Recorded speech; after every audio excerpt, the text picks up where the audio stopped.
Welcome back to Crafting a Meaningful Life. Has this been an amazing week for you? It has been amazing. I know that because you're watching this show. And every single week, every single day, you're thinking about crafting this life that you want, not just letting the bobblehead doll thing happen. Because what I want more than anything else is for being at the end of our lives and going, wow, that was an amazing journey, and I can't wait for what's next. Rather than using that word that I think is the most difficult for us, which is regret. I don't want to ever feel that word because if I feel it, that means I should be shifting to someplace else. I have for a guest today one of the most amazing shifters that I know, who is constantly relooking, rethinking, and I'm going to be asking him questions that I've been dying to know. So stay with us while we talk to my dear friend, James Thompson. Welcome, James. Hi, it's so good to be with you, Mary. So I was asking you before we started and went on air, um, like how long have we known each other? Because I remember meeting you somewhere just before I retired, maybe like 2018. But you told me it was actually long before that. So let's start with that about how you first became connected with me. Yeah, so ever since I was a kid, I've always wanted to be a chef. I've always wanted to work in culinary arts. And when I was in college at UVU, I remember this was back in 2012. I remember thinking, well, I want to get into something other than restaurants. I want to get into catering. And I think I Googled or someone mentioned your name, and I just knew I wanted to work for Mary Crafts. I didn't know how it was going to happen, but fast forward to, and I'm leaving out a lot, but fast forward to 2018, I found myself working at a job in Chicago that I just wasn't happy with. And I remember listening to your podcast, walking around the suburbs of Chicago, and just being so inspired by this podcast Ah, and thinking I need to make a shift. So I left, I went back to Utah, and I think it was in August I came to Culinary Crafts and asked for a job. And that's how we met. And then I worked on your last event, which I believe was a wedding, and then your retirement yeah. slash birthday party. Yeah, that was a party of a lifetime. For me, when I think about that big retirement party, 600 people came, and it was like watching the final scene to It's a Wonderful Life, where George Bailey gets to see all the impact he's had on the world through his life. But then the movie ends, and we didn't ever get to see. So what happens to George after that? Did this experience with this angel and seeing his difference he made have a lasting impact? Or was it a one time impact? And as I pondered that, James, I thought, I want to make sure that this has a lasting impact. That now that I'm retiring, that I just don't forget this lesson. And I go on to really discover and step into my vision and purpose of this life, not as an ending to a movie, but to the beginning of mine. And I'm thrilled that you were able to be there for that last hurrah. I love that. And I love my time at Culinary Crafts.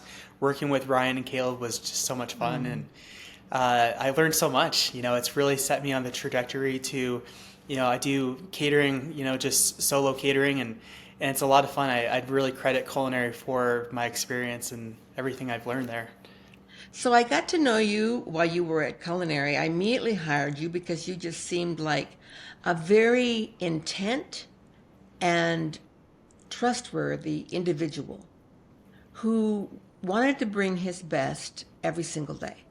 So I really like from the beginning, I wasn't there very long when you were there, but I started following you on your social media. I kind of like just stayed connected with you. And the next thing I know, you're walking across the United States. I'm like, what? Like, what is that about? And I start following you every single day when you would post about where you were and what you were doing. So the questions I've always been dying to ask is why? Why did this young kid decide to walk across America in the middle of the pandemic? Yeah, that's a really good question. I love answering that question because, I people ask me all the time, how many shoes did you go through? Hardly ever do I get asked that question because I think people are so blown away by that adventure. So really, I'll give you kind of the condensed version. So this was during 2020, and this was about 2 years after I started working at Culinary Crafts. I had left to get into content writing, so I was writing for a lot of speakers and entrepreneurs, and we were doing a lot of live events with this agency I was with. And then COVID happened and just threw everyone off. And so I remember just doing some freelance stuff and then taking a job in the spring of 2020 when there was still a lot of uncertainty in the country. And I remember just going to this job and just thinking, like, what am I doing? Why am I wasting my time here? And I remember just daydreaming. I was working as an underwriter for this credit card processing company. So it was pretty monotonous and there wasn't a lot of creativity that went into it. So I remember putting together a vision board and thinking about, well, because of your podcast, I remember thinking, I want to just go out and tell people stories. I want to travel. I want to get this dog. So I started taking action on a lot of these things on my vision board, including this dog. Long story short, I got this dog. It was a cute little Australian shepherd, red hair, blue eyes. And I remember a few weeks into this job, my best friend, Paul, we've been friends since we both went to UVU. He was living down in Arizona as a school teacher, and he just went through a breakup.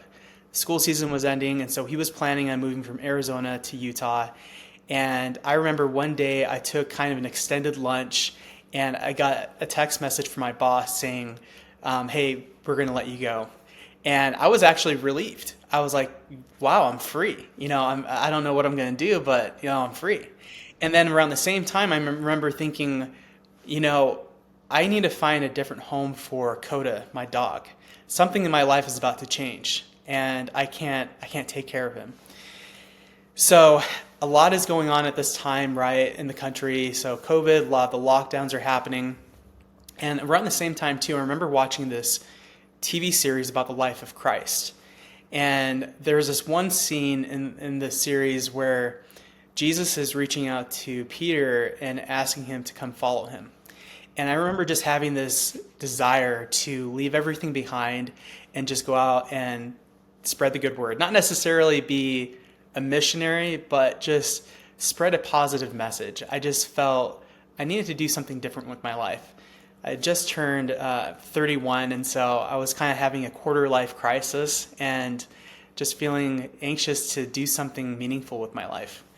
So I found a home for Coda, and I remember thinking after watching that series, you know what, I don't know what I'm supposed to do. I'm supposed to be responsible and get a job and have a family. Like this desire I have to go travel the country, it's not what I'm supposed to do. And so I'm having this conflict back and forth with myself about this. Well, while I'm having this conflict, I decided to go down to Arizona and be there with my friend. So we took a road trip, and while we were in Southern California, this was on June 2nd, 2020. So if you remember that day, that's when George Floyd was killed, and there was a lot of controversy around that.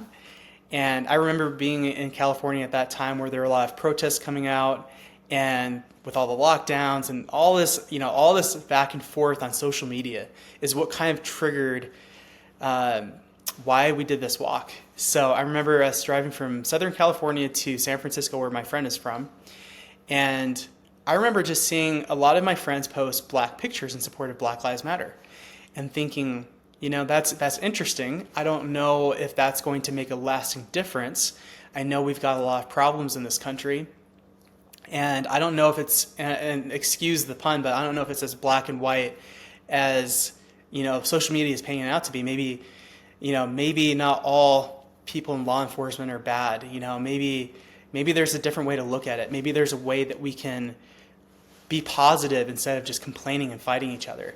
So I looked to Paul and said, there's got to be something more that we can do than just post a black picture on social media. And he said, yeah, what if we did a coast to coast walk across America? And I turned to him and I said, let's do it. And Really? You didn't have any hesitation? You just were like all on board immediately. I think it's because I was being prepared, these desires, right? Watching that scene of Christ telling Peter to just leave everything behind and follow him. And just this desire to go out and travel just prepared me for that. And then when Paul said, let's do this walk for peace and kindness, I knew immediately that this was part of my calling, because I had been prepared for years, as a content writer, being able to tell stories online. This is how I believed God was going to use my talents to make a difference, and not just be a social media, warrior, just complaining and fighting. And this was a way to actually get out there and show a different perspective that the media wasn't showing, that the country is more united, that we have a lot of good, in this country, but we just have to take the time to go out and see it. It was really hard for a lot of us because we were all inside during COVID. And so it's kind of a different perspective. Now, I'll give you a break here, but I want to share this one story. Yes. So please. when we decided I love stories. Okay. So when we decided to do this walk, I got nervous. So we're in San Francisco visiting Paul's mom, and we said, well, if we're going to do this, we're going to do this soon. Like, we have to do in the next 2 weeks, because the further we push into this, it's going to be harder, especially walking out on the East Coast with the winter coming. Can I just say, as I'm watching you, I'm thinking that same thing. Oh my gosh, it's starting to get cold out there. Well, he has to hurry. He has to walk faster. Yeah, it was pretty. I was very daunting, and I remember thinking, "Wow, I'm going to be coming back here to San Francisco to start this walk. I don't know what I'm doing." So we literally decided we're just going to plug it into Google Maps from San Francisco to DC. Now, I had lived in DC for a couple of years. I served a mission for my church out there. And and I didn't know this at the time, but it really was a symbol of peace, because in Native American culture, when an individual or a group walks from the west to the east, it represents peace. I didn't know that. We had no idea. I didn't know that, yeah. So we decided we're going to add Virginia Beach as the kind of bonus, because we wanted to do it coast to coast. But our target was DC. We're going to bring this message of peace. We're not trying to change the world or anything. We just want to do our part, right? So on our way back to Utah to prepare to go and leave for this walk, we're driving through the middle of nowhere, Nevada. And I remember thinking, wow, next time I come through here, I'm going to be walking this. And this is going to be a long walk, because Nevada is about 400 miles across. And if you've ever driven through there, you know how boring it can be, right? Like driving through Nebraska. Oh, that's the worst. Oh, yeah. I'm from Iowa, so I drove through Nebraska, and it goes on forever. Yeah. It does. Well, I remember thinking, I was just asking God, please just confirm that this is what we're supposed to do, that, this is not about us walking across America. This is much bigger than us. We're not trying to set ourselves out as to be the heroes, because I felt really uncomfortable with that. I didn't want to draw attention to myself. So it was very uncomfortable as an introvert to do this and put myself out there.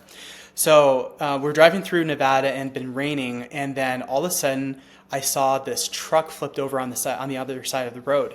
And I told Paul, let's pull over. We got out the car. We ran over. We didn't think that the person that was driving the truck was alive, but it was a Hispanic lady who was unconscious. And all of a sudden, this is the most amazing thing, Mary. I saw all types of people, black person, a nurse, a police officer, just all come to the aid of this lady, to help this lady. And it was just so beautiful, because here at this time of our country, we're being divided, right, by our race. And now I'm seeing this beautiful scene of people from all backgrounds coming together to save this person they don't even know.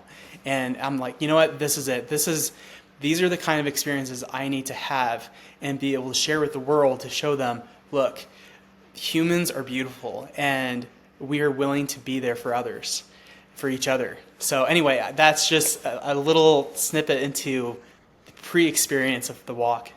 I love that because, and you've probably done this when you've watched a news report of a camera, a security camera that's caught something on camera of an incident, and someone's just on the street and they're being, attacked, and in the security camera you can see people just walking by and just like they don't even look. They just walk by, and I'm like, what was wrong with that person? Why did they help? They could see that Yeah. person was in trouble. But I know there are people like you and like me that wouldn't just walk by. But you have to look and you have to find them. You have to want to see them. And that's what you set out to do, this amazing quest to share the message of peace across America. Wow.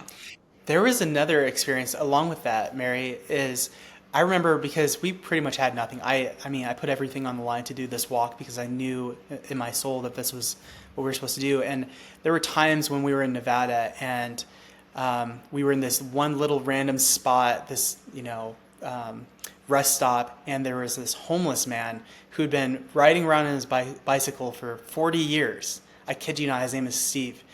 And we had a support driver that helped us along the way. Her name is Katrina. And I remember one time her giving this guy all of our food. And initially I was like kind of annoyed. I'm like, he doesn't need the food we do. We're the ones that are in need.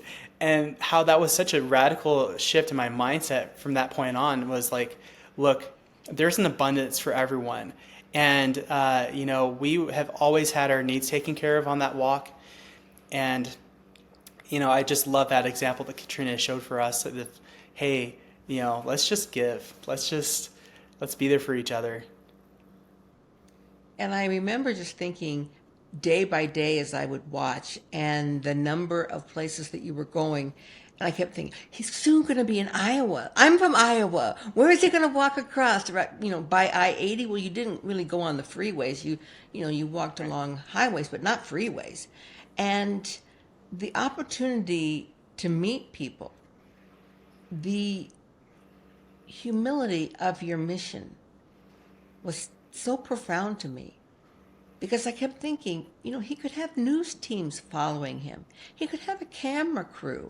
He could make a mini series out of this when he's done. All these things, but you just walked without any of that but your own phone. Yeah. It And some things you caught on camera or you wrote about, but there were so many. I mean, here's one little story, and then 4 days later, there's this story, and I'm like, well, what was in here? Who did you talk to? That you must have just like a gazillion things that you could write about these experiences. Yeah, I remember one time in Nebraska, I remember this time specifically because you had commented on a post. I think I was just being really vulnerable and just sharing how I struggled. I hit a wall or something, and it was really cold and windy in Nebraska, and I was feeling pretty discouraged. And just walking, we walked about 15 to 20 miles a day together, and I remember walking on the side of this road in Nebraska. It's kind of it's kind of boring, right? And just wondering, am I making a difference? And then this really old beat up car pulled over, and it was this couple from Cuba. And they didn't speak any English. They were immigrants, and they were on the way to the hospital because the wife was in immense pain. She had some pain in her leg, but they had to go to the emergency room. I apologize, I might get pretty emotional about this, but they stopped to check on me to see if I needed a ride. And I don't speak Spanish, but I tried communicating with them through Google Translate. I told them what we were doing, and they said, "Well, can we pray with you?" So they came out and they put their arms around me and prayed with me in Spanish, and then gave me $20. And I could tell that these people didn't have any money. They were driving this beat up car and they were on the way to the emergency room. They were pretty new immigrants here in Nebraska, and they just took the time to come out and serve me. And it was such a humbling experience. They didn't have to do that. And we had experiences like that all over. I could tell you dozens of stories just like that. Yeah. I think sometimes I am just, my breath is taken away by man's inhumanity to man, and it pains me. But then as I look deeper, I see man's humanity to man, and how that given the opportunity, we all can rise to that call. And you must have experienced that so many times. So this morning, I was saying to John, I'm going to have James Thompson on my podcast. And then I had to tell him the story about you and about that you walked across America. And John said to me, did he get beat up ever? Did he, be left for dead in a ditch? Did people try and rob him? He just named all these horrible things that could happen. I go, whoa, whoa, whoa. He said, he didn't go to find a fight. He went to bring peace. So I guess my question is, did you ever find a part that was scary? Or did you always know there was a light traveling before you? That's a really good question. There were times where I thought, I don't know how I'm going to get out of this. I'll tell you, walking through Yosemite was a beautiful experience, but it was terrifying. I'm from the city. I haven't spent a lot of time in the woods, but to spend pretty much 24/7 out in the woods, and sometimes no cell service, you have to just push through. And so there was one time going outside of Yosemite. This was in the desert of California and Nevada. It's kind of a long story. I'll have you, when I publish my book, you'll be able to read more about it. But my friend Paul and I, we had an encounter with a mountain lion. And, that was terrifying. I almost stepped on a rattlesnake in the middle of the desert where I had no cell service, and thought, if I was listening to music and something told me to take your headphones out. And so I looked down and I Could saw the hear the rattlesnake was rattle. right in front of me. Wow. And so that, but for the most part, we were protected. I mean, uh, we didn't really have any crazy encounters with people per se. I think in California we might have had some drug dealers come up to us and try to exchange. We didn't have much on us, but um, yeah. And then the interesting thing is we were in DC on January 6th in 2021. I knew that. So we didn't plan it that way. I just felt I'm not a political person, so I don't care for either parties, but I just knew that we needed to be there for that. And thank God that we didn't actually go to the Capitol when everything happened, but it was interesting to be there and have that perspective. Hmm. Any lessons or thoughts from that experience of being there? Yeah, it's what I saw, and again, I have no bias. I have no reason to defend Trump or whatever happened on that day. But what I saw was, there were a lot of Americans there that were concerned about the country. And I respect that. And a lot of these people were the people that I had encountered on the walk, just hardworking people. I don't agree with what happened at the Capitol, but I can just tell you that I think the media tried to try to divide the people and try to polarize us in a way that I just don't think it's necessary. It's really hard to say because I think everyone was there to just show support for the country. I think we were all pretty concerned about what's happening in the direction the country is going in. But I'll just say that there's good people there, and the same people that helped me throughout the walk. Good people.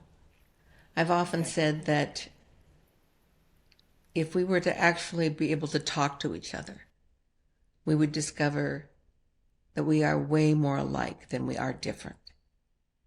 And we all really want the same thing.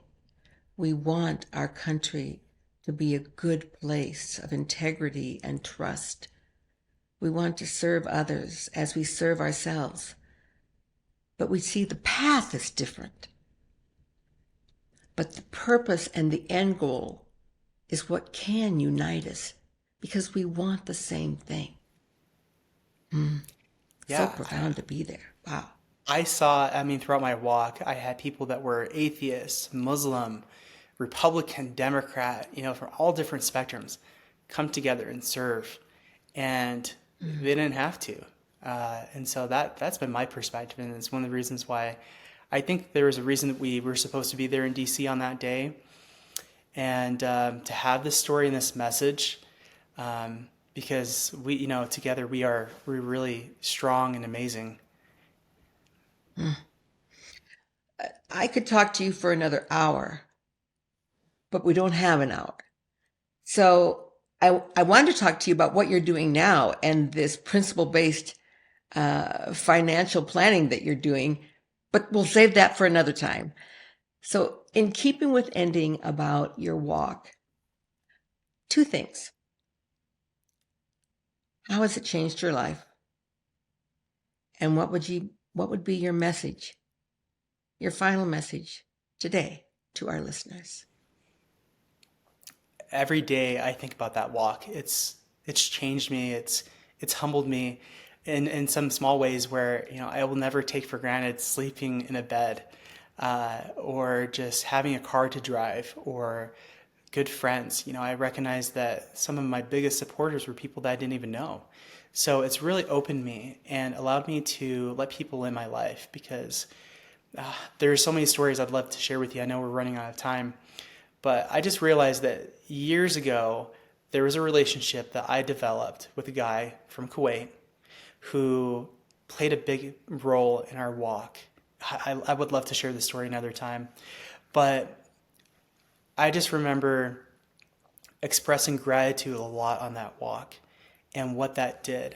And that was really the thing that I could control. There are a lot of things that happened on that walk, whether it was fires or just, our map wasn't working, or, we didn't have The food, weather. right? You can't The control the weather, weather. right? Yeah. And so, but having gratitude was the consistent thing across the walk, and what opened up miracles to happen.